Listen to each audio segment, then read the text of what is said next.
ನಮಸ್ಕಾರ ಸ್ನೇಹಿತರೆ, big boss ಕಡೆಯಿಂದ ಒಂದು ಪ್ರೋಮೋ ಬಂದಿದೆ. ನೆಕ್ಸ್ಟ್ ಲೆವೆಲ್ ಪ್ರೋಮೋ ಅಂತ ಹೇಳ್ಬೋದು. ಬಿಗ್ ಬಾಸ್ ಮನೆಯಲ್ಲಿ ಅಸಲಿ ಆಟ ಈಗ ಶುರು ಆಗಿದೆ ಅನ್ನೋ ರೇಂಜ್ಗೆ ಪ್ರೋಮೋ ಕಟ್ ಬಂದಿದೆ. ಅಂಡ್ ಪ್ರೋಮೋದಲ್ಲಿ ಏನ್ ಹೈಲೈಟ್ ಆಗಿ ಕಾಣಿಸ್ತಾ ಇದೆ ಅಂತ ನಾವು ನೋಡೋದಾದ್ರೆ, ಕಾವ್ಯ, ಗಿಲ್ಲಿ ವರ್ಸಸ್ ಸೂರಜ್ ಮತ್ತೆ ರಾಶಿಕಾ ಪ್ರೋಮೋದಲ್ಲಿ ಹೈಲೈಟ್ ಆಗಿ ಕಾಣಿಸ್ತಾ ಇದ್ದಾರೆ. ಅಂಡ್ ಎಲ್ಲೋ ಒಂದ್ ಕಡೆ ಟಾಸ್ ನ ವಿಚಾರದಲ್ಲಿ ಧ್ರುವಂತವ್ರನ್ನ ಮತ್ತಷ್ಟು ಕುಗ್ಸೋ ಯತ್ನ ಆಗ್ತಾ ಇದೆ ಬಿಗ್ ಬಾಸ್ ಕಡೆಯಿಂದ ಅಂತ ಸಹ ಡೌಟ್ ಬರ್ತಾ ಇದೆ ಪ್ರೋಮೋ ನೋಡ್ತಾ ಇದ್ರೆ. ಸೊ ಪ್ರೋಮೋದಲ್ಲಿ ಏನೆಲ್ಲ ಮಾತುಕತೆಗಳಿದೆ, ಚರ್ಚೆಗಳಿದೆ, ಯಾರು ಸರಿ ಅನಿಸ್ತಾ ಇದ್ದಾರೆ, ಯಾರು ತಪ್ಪು ಅನಿಸ್ತಾ ಇದೆ ಅಂದ್ಬಿಟ್ಟು ಕಂಪ್ಲೀಟ್ ಆಗಿ ಮಾತಾಡ್ತಾ ಹೋಗೋಣ. ಮೊದಲಿಗೆ ಯಾರೆಲ್ಲ ಫಸ್ಟ್ ಟೈಮ್ ಚಾನಲ್ ವಿಸಿಟ್ ಮಾಡ್ತಾ ಇದ್ರೆ ಚಾನಲ್ಗೆ ಸಬ್ಸ್ಕ್ರೈಬ್ ಮಾಡ್ಕೊಂಡು ಬೆಲ್ ಐಕಾನ್ ಮೇಲೆ ಕ್ಲಿಕ್ ಮಾಡಿ. ಅಂಡ್ ಸ್ನೇಹಿತರೆ, ಮಿಸ್ ಮಾಡಿದ ವಿಡಿಯೋಗೆ ಒಂದು ಲೈಕ್ ಮಾಡಿ ಅಂತ ಹೇಳ್ತಾ ಇದೀನಿ. ಮೊದಲಿಗೆ ಇಲ್ಲಿ ಪ್ರೋಮೋ ಪ್ರಾರಂಭ ಆಗ್ತಾನೆ ಬಿಗ್ ಬಾಸ್ ಒಂದು ಚಟುವಟಿಕೆಯನ್ನು ನೀಡ್ತಾ ಇದ್ದಾರೆ. ಆ ಚಟುವಟಿಕೆ ಏನಪ್ಪಾ ಅಂದ್ರೆ, ಮನೆಯಲ್ಲಿರುವಂತಹ ಕಂಟೆಸ್ಟೆಂಟ್ ಗಳು ಜೋಡಿಗಳಾಗಿ ಈ ಒಂದು ವಾರ ಟಾಸ್ಕ್ ಆಡ್ಬೇಕು. ಸೊ ಈಗ ಬಿಗ್ ಬಾಸ್ ಮನೆಯಲ್ಲಿ 6 ಫೀಮೇಲ್ ಕಂಟೆಸ್ಟೆಂಟ್ಸ್ ಇದ್ದಾರೆ, 7 ಮೇಲ್ ಕಂಟೆಸ್ಟೆಂಟ್ ಗಳಿದ್ದಾರೆ. ಸೊ 6 ಫೀಮೇಲ್ ಕಂಟೆಸ್ಟೆಂಟ್ ಗಳು ಅವರ ಜೋಡಿಗಳನ್ನಾಗಿ ಮೇಲ್ ಕಂಟೆಸ್ಟೆಂಟ್ ಆಯ್ಕೆ ಮಾಡ್ಕೊಳ್ಬೇಕು. ಈ ಒಂದು ಪ್ರೋಸೆಸ್ ನಲ್ಲಿ ಬಿಗ್ ಬಾಸ್ ಅವರು ಒಂದು ಸ್ಟೇಜ್ ನ ನೀಡಿದ್ದಾರೆ ಮೇಲ್ ಕಂಟೆಸ್ಟೆಂಟ್ ಗಳಿಗೆ. ಬೇಕು ಬೇಡ ಅನ್ನೋ ಒಂದು ಅಲಿಗೆಗಳನ್ನ ಇಲ್ಲಿ ಫೀಮೇಲ್ ಕಂಟೆಸ್ಟೆಂಟ್ ಗಳ ಕೈಗೆ ನೀಡಿದ್ದಾರೆ. ಸೊ ಮೇಲ್ ಕಂಟೆಸ್ಟೆಂಟ್ ಗಳು ಒಬ್ಬೊಬ್ಬರಾಗಿ ಬಂದು ಅವರು ಯಾಕೆ ಜೋಡಿ ಆಗೋದಕ್ಕೆ ಅವ್ರಿಗೆ ಅರ್ಹತೆ ಇದೆ, ಅವ್ರು ಯಾವ ತರ ಗೇಮ್ ಆಡ್ತಾರೆ ಅಂದ್ಬಿಟ್ಟು ಅವರ ಕುರಿತಾಗಿ ಅವರು ಮಾತಾಡಬೇಕು. ಸೊ ಒಂದು ವಿಚಾರದಲ್ಲಿ ಫೀಮೇಲ್ ಕಂಟೆಸ್ಟೆಂಟ್ ಯಾರ ಜೋಡಿ ಆಗೋದಕ್ಕೆ ಇಷ್ಟ ಪಡ್ತಾರೋ ಅವ್ರಿಗೆ ಬೇಕು ಅಂತ ಬೋರ್ಡ್ ನ ಇಟ್ಕೊಳ್ಬೇಕು. ಇಲ್ಲಿ ಇಂಟ್ರೆಸ್ಟಿಂಗ್ ಏನಪ್ಪಾ ಅಂದ್ರೆ, ಫೀಮೇಲ್ ಕಂಟೆಸ್ಟೆಂಟ್ ಬೇಕಂದ್ರೆ ಒಬ್ಬೇ ಮೇಲ್ ಕಂಟೆಸ್ಟೆಂಟ್ ಗೆ ಬೇಕು ಅಂತ 3-4 ಜನ ಸಹ ಇಟ್ಕೊಳ್ಬಹುದು. ಆಗ ಆಯ್ಕೆ ಅನ್ನೋದು ಮೇಲ್ ಕಂಟೆಸ್ಟೆಂಟ್ ನ ಕೈಲಿ ಇರ್ತದೆ, ಮೇಲ್ ಕಂಟೆಸ್ಟೆಂಟ್ ಆಯ್ಕೆ ಮಾಡ್ಕೊಳ್ತಾರೆ. ಸೊ ಮೊದಲಿಗೆ ಇಲ್ಲಿ ಪ್ರೋಮೋದಲ್ಲಿ ನಮ್ಗೆ ಧ್ರುವಂತವ್ರು ಕಾಣಿಸ್ತಾ ಇದ್ದಾರೆ. ಇಲ್ಲಿ ಧ್ರುವಂತವ್ರು ನನ್ನ ಟಾಸ್ಕ್ ನ ವಿಚಾರ ಅಂತ ಬಂದಾಗ, ಇಲ್ಲ ಮನೆ ಕೆಲಸದ ವಿಚಾರ ಅಂತ ಬಂದಾಗ ನನ್ನ ಕಡೆಯಿಂದ ನಾನು 100% ನೀಡ್ತೀನಿ ಅಂತ ಧ್ರುವಂತವ್ರು ಇಲ್ಲಿ ಹೇಳ್ತಾ ಇದ್ದಾರೆ. ಬಟ್ ಇಲ್ಲಿ ಫೀಮೇಲ್ ಕಂಟೆಸ್ಟೆಂಟ್ ಯಾರು ಸಹ ಧ್ರುವಂತವ್ರನ್ನ ಜೋಡಿಯಾಗಿ ಆಯ್ಕೆ ಮಾಡ್ಕೊಳ್ತಾ ಇಲ್ಲ. ಸೊ ಎಲ್ಲೋ ಒಂದ್ ಕಡೆ ಈಗಾಗ್ಲೇ ಕುಗ್ಗೋಗಿದ್ದಾರೆ, ಧ್ರುವಂತವ್ರು ಮನೆಗೆ ಬರ್ತೀನಿ ಅಂತ ಹೇಳ್ತಾ ಇದ್ದಾರೆ. ಇಲ್ಲಿ ಜೋಡಿ ಟಾಸ್ಕ್ ಅಂತ ನೀಡಿದಾಗ ಬಿಗ್ ಬಾಸ್ ನೋಡುವಂತ ಸಣ್ಣ ಮಗುಗೂ ಸಹ ಗೊತ್ತು, ಬಿಗ್ ಬಾಸ್ ಮನೆಯಲ್ಲಿ ಈಗಾಗ್ಲೇ ಧ್ರುವಂತವ್ರು ಎಲ್ಲರ ವಿರುದ್ಧವಾಗಿ ಜಗಳ ಇಟ್ಕೊಂಡ್ಬಿಟ್ಟಿದ್ದಾರೆ, ಎಲ್ಲರಿಂದ ದೂರ ಇದ್ದಾರೆ ಅಂತ. ಸೊ ಧ್ರುವಂತವ್ರು ಗೇಮ್ ನ ವಿಚಾರದಲ್ಲಿ ಎಷ್ಟೇ ಅದ್ಭುತವಾದಂತ ಆಟ ಆಡಿದ್ರು ಸಹ ಯಾವುದೇ ಫೀಮೇಲ್ ಕಂಟೆಸ್ಟೆಂಟ್ ಅವ್ರನ್ನ ಜೋಡಿಯಾಗಿ ಆಯ್ಕೆ ಮಾಡ್ಕೊಳ್ಳೋದಿಲ್ಲ. ಸೊ ಎಲ್ಲೋ ಒಂದ್ ಕಡೆ ಜೋಡಿ ಟಾಸ್ಕ್ ಅಂತ ನೀಡಿದಾಗ ಧ್ರುವಂತವ್ರು ಗೇಮ್ ನಿಂದ ಹೊರಗಡೆ ಉಳಿತಾರೆ ಅಂತ ಬಿಗ್ ಬಾಸ್ ಗೊತ್ತಿದ್ದು ಸಹ ಅವ್ರೊಂದ್ಸಲ ಸ್ವಲ್ಪ ಕುಗ್ಸೋ ತರಾನೇ ನೀಡಿದ್ದಾರೆ ಗೇಮ್ ಅಂತಾನೆ ಹೇಳ್ಬೋದು. ಬಟ್ ಬಿಗ್ ಬಾಸ್ ಅವ್ರ ಮನೆ ನಾವು ಬ್ಲೇಮ್ ನ ಹಾಕೋದಕ್ಕೆ ಆಗೋದಿಲ್ಲ. ಒಂದು ವ್ಯಕ್ತಿತ್ವದ ವಿಚಾರದಲ್ಲಿ ಅವರು ಮನೆಯಲ್ಲಿರುವಂತ ಫೀಮೇಲ್ ಕಂಟೆಸ್ಟೆಂಟ್ ಗಳ ವಿಚಾರದಲ್ಲಿ ಒಳ್ಳೆ ರೀತಿ ಇರಬೇಕಾಯ್ತು. ಅವರು ಸಹ ಸ್ನೇಹದಿಂದ ಇದ್ದಿದ್ರೆ ಮೇ ಬಿ ಬೇರೆ ಕಂಟೆಸ್ಟೆಂಟ್ ಗಳು ಆಯ್ಕೆ ಮಾಡ್ಕೊಳ್ತಾ ಇದ್ರೆ ಅನ್ನೋ ಒಂದು ಭಾವನೆ ಸಹ ಇದೆ.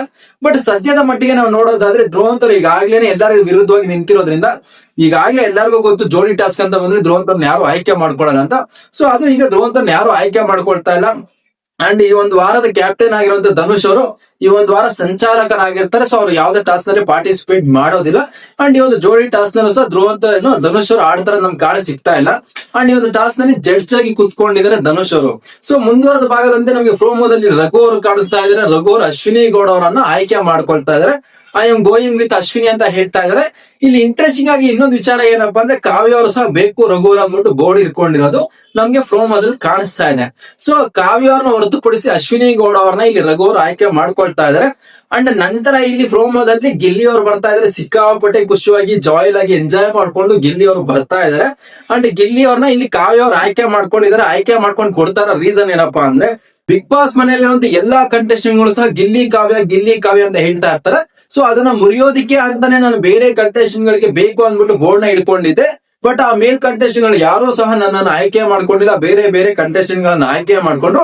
ಸೊ ಎಲ್ಲೋ ಒಂದ್ ಕಡೆ ಮನೆಯಲ್ಲಿರುವಂತ ಫೀಮೇಲ್ ಕಂಟೆಸ್ಟೆಂಟ್ ಅಂತ ಕಂಪೇರ್ ಮಾಡಿದ್ರೆ ಗಿಲ್ಲಿ ಜೊತೆಗೆ ನಾನೇ ಚೆನ್ನಾಗಿ ಆಡ್ತೀನಿ, ನಾನೇ ಬೆಸ್ಟ್ ಆಗಿ ಆಡ್ತೀನಿ ಅಂತ ನನಗೆ ಅನಿಸ್ತಾ ಇದೆ. ಸೊ ನಾನು ಗಿಲ್ಲಿನ ಆಯ್ಕೆ ಮಾಡ್ಕೊಳ್ತೀನಿ ಅಂದ್ಬಿಟ್ಟು ಇಲ್ಲಿ ಕಾವ್ಯ ಅವರು ಗಿಲ್ಲಿ ಅವ್ರನ್ನ ಆಯ್ಕೆ ಮಾಡ್ಕೊಳ್ತಾ ಇದಾರೆ. ಗಿಲ್ಲಿ ಅವರು ಸಹ ಸಿಕ್ಕಾಪಟ್ಟೆ ಖುಷಿಯಾಗಿದ್ದಾರೆ, ಡ್ಯಾನ್ಸ್ ಆಡ್ಕೊಂಡು ಹೋಗ್ತಾ ಇದಾರೆ. ಇಲ್ಲಿ ನಮ್ಗೆ ಕಾಣ ಸಿಗ್ತಾ ಇದೆ. ಅಂಡ್ ಇಲ್ಲಿ ರಾಶಿಕಾ ಅವರು ಕೊನೆಯದಾಗಿ ಬಂದಂತ ಸೂರಜ್ ಅವರಿಗೆ ಬೇಕು ಅಂತ ಬೋರ್ಡ್ ಇಟ್ಕೊಂಡಿದ್ದಾರೆ. ಅಂಡ್ ಸೂರಜ್ ಅವ್ರನ್ನ ಆಯ್ಕೆ ಮಾಡ್ಕೊಳ್ಳೋದಕ್ಕೆ ಒಂದು ರೀಸನ್ ಕೊಡ್ತಾ ಇದ್ದಾರೆ. ಆ ರೀಸನ್ ಏನು ಅಂತ ನಾವು ಇಲ್ಲಿ ನೋಡೋದಾದ್ರೆ, ನಾನು ಸೂರಜೇ ಬೇಕು ಅಂದ್ಬಿಟ್ಟು ಕೊನೆಯವರೆಗೂ ವೈಟ್ ಮಾಡ್ತಾ ಇದ್ದೀನಿ, ಸೂರಜೇ ನನ್ನ ಜೋಡಿ ಆಗ್ಬೇಕು ಅಂತ. ನಾನು ಕೇವಲ ಡ್ರಾಮಾ ಮಾಡೋದಕ್ಕೋ ಇಲ್ಲಾಂದ್ರೆ ಬೇರೆ ಏನೋ ಒಂದನ್ನು ತೋರಿಸೋದಕ್ಕೋ ಬೇರೆ ಬೇರೆ ಕಂಟೆಸ್ಟೆಂಟ್ ಗಳಿಗೆ ಬೇಕು ಅಂತ ಬೋರ್ಡ್ ಇಟ್ಕೊಂಡು ಲಾಸ್ಟ್ ನಲ್ಲಿ ಬೇರೆ ಯಾರೋ ಸೆಲೆಕ್ಟ್ ಮಾಡ್ಕೊಂಡಿಲ್ಲ. ಸೊ ಒಂದು ವಿಚಾರದಲ್ಲಿ ನಾನು ಸೂರಜೇ ಬೇಕು ಅಂತ ನಾನು ನಿಂತ್ಕೊಂಡು ಸೂರಜೇ ಬೇಕು ಅಂತ ಹೇಳ್ತಾ ಇದ್ದೀನಿ ಅಂದ್ಬಿಟ್ಟು ಇಲ್ಲಿ ರಾಶಿಕಾ ಅವ್ರಿಗೆ ಮಾತಾಡ್ತಾ ಇದ್ದಾರೆ. ಸೊ ಎಲ್ಲೋ ಒಂದ್ ಕಡೆ ರಾಶಿಕಾ ಅವ್ರು ಬೇಕು ಅಂತ ಕಾವ್ಯ ಅವ್ರ ವಿಚಾರದಲ್ಲಿ ಕಾವ್ಯ ಅವ್ರಿಗೆ ಟಾಂಗ್ ಕೊಡೋದಕ್ಕೆ, ಕಾವ್ಯ ಅವ್ರಿಗೆ ಉರ್ಸೋದಕ್ಕೆ ಪ್ರಯತ್ನ ಪಡ್ತಾ ಇರೋದು ನಮ್ಗೆ ಪ್ರೋಮೋದಲ್ಲಿ ಕಾಣಿಸ್ತಾ ಇದೆ. ಈಗಾಗಲೇ ನಿಮ್ಗೆ ಎಲ್ಲರಿಗೂ ಗೊತ್ತು, ನಾಮಿನೇಷನ್ ವಿಚಾರವಾಗಿ ರಾಶಿಕಾ ಅಂಡ್ ಗಿಲ್ಲಿ ಅವ್ರ ಮಧ್ಯೆ ಸಿಕ್ಕಾಪಟ್ಟೆ ಲಾಂಗ್ ಆಗಿರೋ ಜಗಳ ಕಾನ್ವರ್ಸೇಷನ್ ಆಗಿದೆ. ಆ ಒಂದು ಜಗಳ ಕಾನ್ವರ್ಸೇಷನ್ ಅಲ್ಲಿ ಕಾವ್ಯ ಮತ್ತೆ ಸೂರಜ್ ಅವರ ಹೆಸರು ಸಹ ಬಂದಿದೆ. ಆ ಒಂದು ವಿಚಾರದಲ್ಲಿ ಈಗಾಗಲೇ 2 ಪ್ರೋಮೋಗಳು ರಿಲೀಸ್ ಆಗಿದೆ ಆ ಒಂದು ಜಗಳದ ಕುರಿತಾಗಿ. ಸೊ ಆ ಒಂದು ವಿಚಾರದಲ್ಲಿ ಇಲ್ಲಿ ರಾಶಿಕಾ ಅವರಿಗೆ ಕಾವ್ಯ ಮತ್ತೆ ಗಿಲ್ಲಿ ಮೇಲೆ ಸಿಕ್ಕಾಪಟ್ಟೆ ಕೋಪ ಬೇಜಾರಾಗಿದೆ. ಅದನ್ನ ಇಲ್ಲಿ ಈ ಒಂದು ಪ್ರೋಸೆಸ್ ನಲ್ಲಿ ತೋರಿಸ್ತಾ ಇದ್ರೆ ಅಲ್ಲೂ ಸಹ ಟಾಂಟ್ ಮಾಡೋದಕ್ಕೆ, ಅಲ್ಲೂ ಸಹ ಕಾವ್ಯ ಅವರನ್ನು ಕಾಲ್ ಹಿಡಿಯೋದಕ್ಕೆ ಪ್ರಯತ್ನ ಪಡ್ತಾ ಇದ್ದಾರೆ ರಾಶಿಕಾ ಅವ್ರು ಅಂತ ಹೇಳ್ಬೋದು. ಅಂಡ್ ಪ್ರೋಮೋನ ಕೊನೆಯಲ್ಲಿ ನಾವು ನೋಡ್ಕೊಳ್ಳೋದಾದ್ರೆ ಏನು ಗಾರ್ಡನ್ ಏರಿಯಾದಲ್ಲಿ ಸೋಫಾ ಮೇಲೆ ಕುತ್ಕೊಂಡಿರುವಂತ ರಾಶಿಕಾ ಆಗಿರ್ಬೋದು, ಸೂರಜ್ ಅವ್ರ ಆಗಿರ್ಬೋದು, ಒಂದು ಮಾತುಕತೆ ಚರ್ಚೆ ಮಾಡ್ತಾ ಇದ್ರೆ ಆಗ ರಾಶಿಕಾ ಕಡೆಯಿಂದ ಒಂದು ಸ್ಟೇಟ್ಮೆಂಟ್ ಬರುತ್ತೆ, ಒಂದು ಮಾತು ಬರುತ್ತೆ. ಅದೇನಪ್ಪಾ ಅಂದ್ರೆ, ನಾಳೆ ಟಾಸ್ಕ್ ವಿನ್ ಆಗ್ಬೇಕು, ಗಿಲ್ಲಿ ಮತ್ತೆ ಕಾವ್ಯವನ್ನು ಆಚೆ ಇಡ್ಬೇಕು ಅಂದ್ಬಿಟ್ಟು ಇನ್ ಚಿಟ್ಕಿ ಆಗೋ ತರ ಚಾಲೆಂಜಿಂಗ್ ವೇಲಿ ರಾಶಿಕಾ ಅವರು ಸೂರಜ್ ಅವ್ರ ಹತ್ರ ಮಾತಾಡ್ತಾ ಇದಾರೆ. ಸೊ ಎಲ್ಲೋ ಒಂದ್ ಕಡೆ ಇದು ಸ್ವಲ್ಪ ಅತಿಯಾದಂತ ಓವರ್ ಕಾನ್ಫಿಡೆನ್ಸ್ ಆಯ್ತು ರಾಶಿಕಾ ಅವ್ರ ಕಡೆಯಿಂದ ಅಂತಾನೆ ಹೇಳ್ಬೋದು. ಟಾಸ್ಕ್ ಅಂತ ಬಂದಾಗ ಯಾವ ಟಾಸ್ಕ್ ಬರುತ್ತೆ ಅಂತ ಯಾರಿಗೂ ಸಹ ಗೊತ್ತಿಲ್ಲ. ಯಾರು ಬೇಕಾದ್ರೂ ವಿನ್ ಆಗ್ಬೋದು, ಯಾರು ಬೇಕಾದ್ರೂ ಲೂಸ್ ಆಗ್ಬೋದು. ಆ ಒಂದು ವಿಚಾರದಲ್ಲಿ ರಾಶಿಕಾ ಅವ್ರು ಓವರ್ ಕಾನ್ಫಿಡೆಂಟ್ ಆಗಿ ಇಲ್ಲ ನಾವು ಗೆಲ್ಲೇ ಗೆಲ್ತೀವಿ, ಗಿಲ್ಲಿ ಮತ್ತೆ ಕಾವ್ಯನ ಹೊರಗಡೆ ಇಡ್ತೀವಿ ಅಂತ ಓವರ್ ಕಾನ್ಫಿಡೆಂಟ್ ಆಗಿರೋದು. ಇಲ್ಲ ಅಂದ್ರೆ ಒಂದು ಟಾಸ್ಕ್ ಅಂತ ಬಂದಾಗ, ಇಲ್ಲಾಂದ್ರೆ ಕ್ಯಾಪ್ಟನ್ಸಿ ಅಂತ ಬಂದಾಗ, ಇಲ್ಲ ಒಂದು ಟೈಟಲ್ ಅಂತ ಬಂದಾಗ ಯಾವತ್ತೇ ಆಗಿ ನಾವು ವಿನ್ ಆಗೋದನ್ನ ನಾವು ನೋಡ್ಬೇಕು, ನಾವು ವಿನ್ ಆಗ್ಬೇಕು. ಅದನ್ನ ಹೊರತುಪಡಿಸಿ ಬೇರೆ ಯಾರನ್ನೋ ಕೆಳಗಡೆ ಆಗ್ಬೇಕು, ಬೇರೆ ಯಾರನ್ನೋ ಸೋರಿಸ್ಬೇಕು, ಇಲ್ಲಾಂದ್ರೆ ಬೇರೆ ಯಾರನ್ನೋ ನೆಗೆಟಿವ್ ಮಾಡ್ಬೇಕು ಅನ್ನೋದು ಇದೆಯಲ್ಲ, ಅದು ಸ್ವಲ್ಪ ರಾಂಗ್ ಆಗುತ್ತೇನೋ ಅನ್ನೋದು ನನ್ನ ಅಭಿಪ್ರಾಯ. ಸೊ ಒಂದು ವಿಚಾರದಲ್ಲಿ ರಾಶಿಕಾ ಅವರು ಕಡೆಯಿಂದ ಸ್ವಲ್ಪ ಸ್ಟೇಟ್ಮೆಂಟ್ ಕೊನೆಯಲ್ಲಿ ಏನ್ ಬರ್ತಾ ಇದೆ, ಚಿಟ್ಕೆ ಹಾಕೋದ್ರ ಮೂಲಕ ಹೋಗಿ ಫುಲ್ ಸ್ಟ್ರಾಂಗ್ ಆಗಿ ಕಾವ್ಯ ಗಿಲ್ಲಿನ ಸೋಲ್ಸೋಣ, ಆಚೆ ಇಡೋಣ ನಂತರ ಅದು ಸ್ವಲ್ಪ ಓವರ್ ಕಾನ್ಫಿಡೆಂಟ್ ಅನಿಸ್ತಾ ಇದೆ. ಅಂಡ್ ಪ್ರೋಮೋನ ಕೊನೆಯಲ್ಲಿ ನಮ್ಗೆ ಟಾಸ್ಕ್ ಸಹ ನೀಡಿರೋದು ಬಿಗ್ ಬಾಸ್ ಅವ್ರು ಕಾಣಿಸ್ತಾ ಇದೆ. ಟಾಸ್ಕ್ ಯಾವ ತರ ಇದೆ ಅಂತ ನಾವು ನೋಡೋದಾದ್ರೆ, ಇಬ್ರಿಬ್ರು ಜೋಡಿಗಳಾಗಿ ನಿಂತ್ಕೊಂಡಿದ್ದಾರೆ. ಮೇ ಬಿ ಒಂಥರ ರೇಸ್ ತರ ಇಟ್ಟಿರ್ಬೋದು ಏನಾದ್ರು. ಅಂಡ್ ಟಾಸ್ಕ್ ಬೇರೆ ಇರುತ್ತೆ. ಸೊ ಆ ಒಂದು ವಿಚಾರದ ಟಾಸ್ಕ್ ಸಹ ನಮಗೆ ಪ್ರೋಮೋದಲ್ಲಿ ಕಾಣಿಸ್ತಾ ಇದೆ. ಸೊ ಈಗ ಪ್ರೋಮೋದಿರುವಂತ ಮಾತುಕತೆಗಳು, ಚರ್ಚೆಗಳಾಗಿರ್ಬೋದು ಇದು. ಸೊ ನನ್ನ ಪ್ರಕಾರ ಕೇಳೋದಾದ್ರೆ ಎಲ್ಲೋ ಒಂದ್ ಕಡೆ ರಾಶಿಕಾ ಮತ್ತೆ ಸೂರಜ್ ಅವರ ಜೋಡಿ ಚೆನ್ನಾಗಿದೆ, ಬಿಗ್ ಬಾಸ್ ಮೇಲೆ ಚೆನ್ನಾಗಿ ಕಾಣಿಸ್ಕೊಳ್ತಾ ಇದಾರೆ. ಬಟ್ ಟಾಸ್ಕ್ ನ ವಿಚಾರ ಅಂತ ಬಂದಾಗ, ಆಟದ ವಿಚಾರ ಅಂತ ಬಂದಾಗ ಸ್ವಲ್ಪ ಓವರ್ ಕಾನ್ಫಿಡೆನ್ಸ್ ಅನ್ನೋದು ಸಿಕ್ಕಾಪಟ್ಟೆ ಎಫೆಕ್ಟ್ ಆಗುತ್ತೆ. ಆಟದಲ್ಲಿ ಹೇಗಾದ್ರೂ ಮಾಡಿ ನಾವು ವಿನ್ ಆಗ್ಬೇಕು, ನಮ್ ಕಡೆಯಿಂದ ಬೆಸ್ಟ್ ಪರ್ಫಾರ್ಮೆನ್ಸ್ ನೀಡಬೇಕು ಅನ್ನೋದ್ರ ಮೇಲೆನೆ ಗಮನ ಇರಬೇಕು. ಬೇರೆ ಕಂಟೆಸ್ಟೆಂಟ್ ಗಳನ್ನ ಸೋಲಿಸಬೇಕು, ಬೇರೆ ಕಂಟೆಸ್ಟೆಂಟ್ ಗಳನ್ನ ತುಳಿಬೇಕು ಅಂತ ನೋಡಿದಾಗ ಇವ್ರಿಗೆ ಗಿಲ್ಲಿ ಕಾವ್ಯನ ಟಾರ್ಗೆಟ್ ಮಾಡ್ತಾ ಇದ್ರೆ ಬೇರೆ ಕಂಟೆಸ್ಟೆಂಟ್ ಗಳು 3 ಜನ ಯಾರಿದ್ದಾರೆ ಅವ್ರು ಮೇ ಬಿ ರಾಶಿಕಾ ಮತ್ತೆ ಸೂರಜ್ ನ ಹೊರಗಡೆ ಇಡ್ಬೋದು. ಅವ್ರ ಮೇಲೆ ನಿಂತ್ಕೊಂಡು ಅವ್ರು ಬೇರೆಯವ್ರು ವಿನ್ ಆಗ್ಬೇಕು. ಇಲ್ಲಿ ಕಾಂಪಿಟೇಟರ್ಸ್ ಆಗಿ 5 ಜೋಡಿಗಳಿದ್ದಾರೆ, ಕೇವಲ ಕಾವ್ಯ ಮತ್ತೆ ಗಿಲ್ಲಿ ಅವ್ರು ಅಷ್ಟೇ ಇಲ್ಲ. ಸೊ ಅದನ್ನ ಗಮನದಲ್ಲಿ ಇಟ್ಕೊಂಡು ಆಟ ಆಡ್ಬೇಕಾಗುತ್ತೆ. ಅಂಡ್ ಧ್ರುವಂತರ ವಿಚಾರ ಈಗಾಗಲೇ ನಿಮ್ಮ ಹತ್ರ ಶೇರ್ ಮಾಡಿದ್ನಿ. ನನಗೆ ಎಲ್ಲೋ ಒಂದ್ ಕಡೆ ಬಿಗ್ ಬಾಸ್ ಕಡೆಯಿಂದ ಧ್ರುವಂತರ ಪಾಪ ಕುಗ್ಸೋ ಅಂತ ಯತ್ನ ಆಗ್ತಾ ಇದೆ ಅಂತ ನನಗೆ ಪರ್ಸನಲ್ ಆಗಿ ಅನಿಸ್ತು. ನಿಮ್ಮ ಅಭಿಪ್ರಾಯ ಏನೋ ಅಂದ್ಬಿಟ್ಟು ದಯವಿಟ್ಟು ಕಾಮೆಂಟ್ ಮಾಡಿ ತಿಳಿಸ್ಕೊಡಿ. ಅಂಡ್ ಇಲ್ಲಿ ಸರ್ಪ್ರೈಸಿಂಗ್ಲಿ ಇಂಟ್ರೆಸ್ಟಿಂಗ್ಲಿ ಏನಪ್ಪಾ ಅಂದ್ರೆ, ಇಲ್ಲಿ ಅಶ್ವಿನಿ ಅವರನ್ನ ಇಲ್ಲಿ ರಘು ಅವರು ಸೆಲೆಕ್ಟ್ ಮಾಡ್ಕೊಂಡಿದ್ದು. ನಿನ್ನೆ ನಡೆದಂತ ಮಿಡ್ ನೈಟ್ ಮಾತುಕತೆಯಲ್ಲೂ ಸಹ ಅಶ್ವಿನಿ ಗೌಡ ಅವ್ರ ವಿಚಾರದಲ್ಲಿ ರಘು ಅವರು ಸ್ವಲ್ಪ ಡಿಸಪಾಯಿಂಟ್ಮೆಂಟ್ ಎಕ್ಸ್ಪ್ರೆಸ್ ಮಾಡಿದ್ರು. ಎಲ್ಲ ಒಂದ್ ಕಡೆ ಅಶ್ವಿನಿ ಗೌಡ ಅವ್ರು ಬಿಗ್ ಬಾಸ್ ಮನೇಲಿ ಇಂಡಿವಿಜುವಲ್ ಆದಂತ ಗೇಮ್ ಆಡ್ತಾ ಇಲ್ಲ, ಅವ್ರಿಗೆ ಜಾನ್ವಿನೋ ಬೇರೆ ಕಂಟೆಸ್ಟೆಂಟ್ ಗಳು ಯಾರೋ ಒಬ್ರು ಸಪೋರ್ಟಿಗೆ ಹೋಗ್ಬೇಕು ಅನ್ನೋ ತರ ಮಾತಾಡ್ತಾ ಇದ್ರು ಚೈತ್ರ ಅವ್ರ ಹತ್ರ. ಬಟ್ ಇಲ್ಲಿ ನಾವು ನೋಡ್ಕೊಂಡ್ರೆ ಅಶ್ವಿನಿ ಗೌಡ ಅವ್ರನ್ನ ರಘು ಅವರೇ ಸೆಲೆಕ್ಟ್ ಮಾಡ್ಕೊಂಡಿದ್ದಾರೆ. ಸೊ ಇವರಿಬ್ರು ಪೇರು ಸಹ ಸಿಕ್ಕಾಪಟ್ಟೆ ಚೆನ್ನಾಗಿರುತ್ತೆ ಅಂತ ನನಗೆ ಅನಿಸ್ತಾ ಇದೆ. ಅಂಡ್ ಇದುವರೆಗೂ ಸಹ ನಾನು ಲೈವ್ ನ ನೋಡ್ತಾ ಇದ್ದೆ. ಲೈವ್ ನ ಮಟ್ಟಿಗೆ ಯಾರ್ಯಾರೆಲ್ಲ ಜೋಡಿಗಳಿಗೆ ಆಗಿದ್ದಾರೆ ಅಂತ ನಾವು ನೋಡೋದಾದ್ರೆ, ಅಭಿ ಅವರು ಮತ್ತೆ ಸ್ಪಂದನ ಅವರು ಜೋಡಿ ಆಗಿದ್ದಾರೆ, ಮಾಳು ಅವರು ಮತ್ತೆ ಏನು ರಕ್ಷಿತಾ ಅವರು ಜೋಡಿ ಆಗಿದ್ದಾರೆ. ಮಾಳು ವಿಚಾರದಲ್ಲಿ ಅಶ್ವಿನಿ ಗೌಡ ಅವರು ಸಹ ಬೇಕು ಅಂತ ಬೋರ್ಡ್ ನ ಇಟ್ಕೊಂಡಿದ್ರು. ಬಟ್ ಮಾಳು ಅವರಿಗೆ ರಕ್ಷಿತಾನ ಸೆಲೆಕ್ಟ್ ಮಾಡ್ಕೊಂಡ್ರು.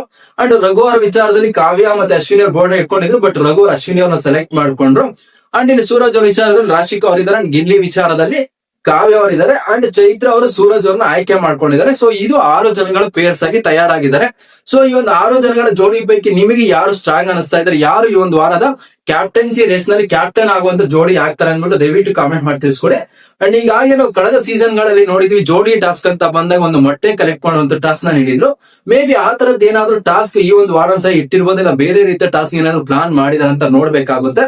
ಅಂಡ್ ನನಗೆಲ್ಲೋ ಒಂದ್ ಕಡೆ ರಾಶಿಕಾ ಸೂರಜ್ ವರ್ಸಸ್ ಗಿಲ್ಲಿ ಕಾವ್ಯ ಅಂತ ನೋಡೋದಾದ್ರೆ, ಗಿಲ್ಲಿ ಕಾವ್ಯ ಅವರು ಸ್ವಲ್ಪ ಸ್ಟ್ರಾಂಗ್ ಆಗಿ ಕಾಣಿಸ್ತಾ ಇದ್ದಾರೆ. ಯಾಕೆ ಅಂದ್ರೆ ಸೂರಜ್ ಅವ್ರು ಫಿಸಿಕಲಿ ಫಿಟ್ ಇದ್ರು, ಮತ್ತೆ ರಾಶಿಕಾ ಅವ್ರು ಫಿಸಿಕಲಿ ಸ್ಟ್ರಾಂಗ್ ಆಗಿದ್ರು. ಎಷ್ಟೋ ಟಾಸ್ಕ್ ಗೆದ್ದಿದ್ರು ಸಹ ಓವರ್ ಕಾನ್ಫಿಡೆನ್ಸ್ ಅನ್ನೋದು ಒಂದೊಂದ್ಸರಿ ಏನ್ ಮಾಡುತ್ತೆ ಅಂದ್ಬಿಟ್ಟು ಎಡವಟ್ ಮಾಡ್ಕೊಳ್ಳೋದಕ್ಕೆ ದಾರಿ ಆಗುತ್ತೆ. ಸೊ ಒಂದ್ ವಿಚಾರದಲ್ಲಿ ಓವರ್ ಕಾನ್ಫಿಡೆನ್ಸ್ ಅವಶ್ಯಕತೆ ಇರ್ಲಿಲ್ಲ ಅನ್ನೋದು ನನ್ನ ಪರ್ಸನಲ್ ಅನಿಸಿಕೆ. ಬಟ್ ಟಾಸ್ಕ್ ನ ವಿಚಾರ ಅಂತ ಬಂದಾಗ ಕಾವ್ಯ ಅವರಿಗಿಂತ ರಾಶಿಕಾ ಅವ್ರು ಸಿಕ್ಕಾಪಟ್ಟೆ ಸ್ಟ್ರಾಂಗ್ ಇದ್ದಾರೆ, ಗಿಲ್ಲಿ ಅವ್ರಿಗಿಂತನೂ ಸೂರಜ್ ಅವರು ಸಹ ಸ್ಟ್ರಾಂಗ್ ಇದ್ದಾರೆ. ಬಟ್ ಇಲ್ಲಿ ಕಾನ್ಫಿಡೆನ್ಸ್ ಓವರ್ ಕಾನ್ಫಿಡೆನ್ಸ್ ಆದಾಗ ಎಲ್ಲೊಂದ್ ಕಡೆ ಎಡವಟ್ಟು ಮಾಡ್ಕೊಳ್ತಾರೆ, ಅವರ ಒಂದು ಕಾಲನ್ನ ಹಿಡ್ಕೊಂಡು ಅವರೇ ಬೀಳ್ತಾರೆ ಅನ್ನೋದು ನನ್ನ ಅನಿಸಿಕೆ ಅಷ್ಟೇ. ಬಟ್ ಟಾಸ್ ನ ವಿಚಾರದಲ್ಲಿ ರಾಶಿಕಾ ಮತ್ತೆ ಸೂರಜ್ ಅವರು ಸ್ಟ್ರಾಂಗ್ ಇದ್ದಾರೆ. ಬಟ್ ವಿನ್ ಆಗುವಂತ ಪರ್ಸೆಂಟೇಜ್ ಜಾಸ್ತಿ ಇವ್ರಿಗೆ ಇರ್ಬೋದೇನೋ ಅನ್ನೋದು ನನ್ನ ಒಂದು ಅಭಿಪ್ರಾಯ ಅಷ್ಟೇ.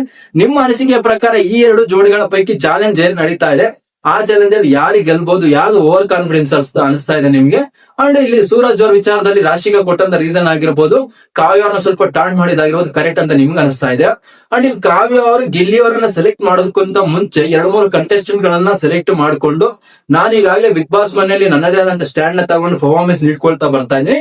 ನನಗೆ ಒಬ್ಬ ಸ್ಟ್ರಾಂಗ್ ಆದಂತ ಮೇಲ್ ಕಂಟೆಸ್ಟೆಂಟ್ ಸಪೋರ್ಟ್ ಸಿಕ್ಕರೆ ನಾನು ಕ್ಯಾಪ್ಟನ್ ಆಗಬಹುದು ಅಂತ ನನಗೆ ಅನಿಸ್ತಾ ಇದೆ ಅಂತ ರೀಸನ್ ಕೊಟ್ಟಿದ್ದು ವ್ಯಾಲಿಡ್ ಅಂತ ನಿಮ್ಗೆ ಅನಿಸ್ತಾ ಇದೆ, ಇಲ್ಲ ಸ್ನೇಹದಿಂದ ಗಿಲ್ಲಿ ಅವ್ರ ಜೊತೆಗೆ ಆಡ್ತಾ ಇರೋದೇ ಕರೆಕ್ಟ್ ಅಂತ ನಿಮ್ಗೆ ಅನಿಸ್ತಾ ಇದೆ ಅಂದ್ಬಿಟ್ಟು ಕಮೆಂಟ್ ಮಾಡಿ ಅಂತ ಹೇಳ್ತಾ, ನನ್ನ ಒಂದು ಚಾನಲ್ ನಿಮ್ಗೆ 24/7 ಲೈವ್ ಅಪ್ಡೇಟ್ಸ್ ಆಗಿರ್ಬೋದು, ಪ್ರೋಮೋ ರಿವ್ಯೂಸ್ ಆಗಿರ್ಬೋದು, ಎಪಿಸೋಡ್ ರಿವ್ಯೂಸ್ ಆಗಿರ್ಬೋದು ಪ್ರತಿನಿತ್ಯ ಬರ್ತಾ ಇರುತ್ತೆ. ಮಿಸ್ ಮಾಡದೆ ಚಾನಲ್ಗೆ ಸಬ್ಸ್ಕ್ರೈಬ್ ಮಾಡ್ಕೊಳ್ಳಿ. ಅಂಡ್ ವಿಡಿಯೋದಲ್ಲಿ ಒಂದು ಇನ್ಫಾರ್ಮೇಶನ್ ಇಷ್ಟ ಆದವರು ಯಾವುದೇ ಕಾರಣಕ್ಕೂ ಮಿಸ್ ಮಾಡದೆ ಒಂದು ಹೈಪ್ ಮಾಡಿ ಅಂತ ಹೇಳ್ತಾ ಇದೀನಿ, ಲೈಕ್ ಮಾಡಿ ಅಂತ ಹೇಳ್ತಾ ಇದೀನಿ. ತಮ್ಗೆಲ್ಲರಿಗೂ ಥ್ಯಾಂಕ್ ಯು, ಧನ್ಯವಾದಗಳು.